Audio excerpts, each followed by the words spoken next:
guy, or is he totally... Snape's totally good. I think he's one of the biggest heroes of the series. He's driven by his haughty crush for Lily. Right. Or something that we'll find out. And there is that bit of information we still have to find out about Lily, so that could be it.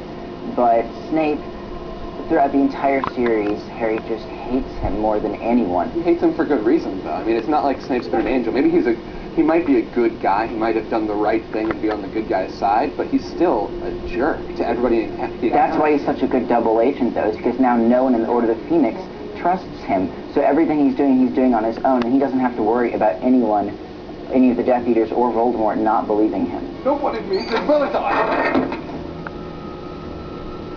His behavior in 6, though, is a little shocking at times. Like the point when Tonks saves Harry from the train and takes him up to the castle, and she sends the Patronus out to get Hagrid, and Snape shows up instead, and he's a complete ass to her. Well, he's a complete ass to a lot of people.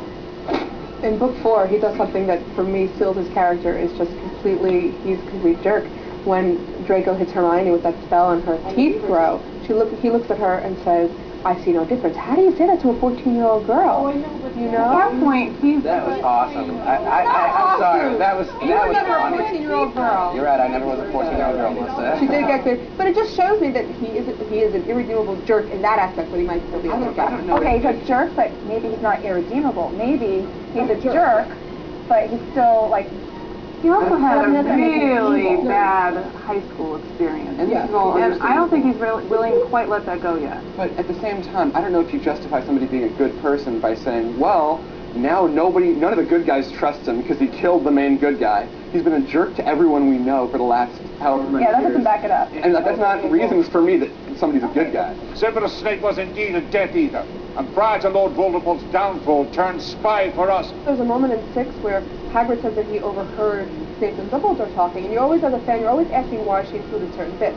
And Snape was apparently arguing with Dumbledore, saying that he didn't want to do whatever he was doing anymore. And if Snape is playing double agent, if he's trying to convince Dumbledore that he's his man, you don't do that. You don't argue. You don't say, "I can't do this anymore." I think Snape didn't want to kill Dumbledore. Yeah, I think you're right. I think at that point, Dumbledore is saying to him, when it comes down to it, you need to do it. That's why when he showed up on top of the castle and Dumbledore's there, you know, incapacitated, and Dumbledore says to him, he says, you know, "Severus, please." He was asking him to do what they'd already agreed to do, to actually kill him and go through with it. Snape gazes into his eyes. In the legitimacy way, you know, revulsion and hatred.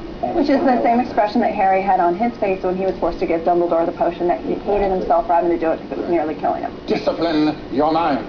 You could read it almost one of two ways. Like when Harry's attacking him at the end, he's telling him things like, "Close your mind, don't call me a coward." Trying to still teach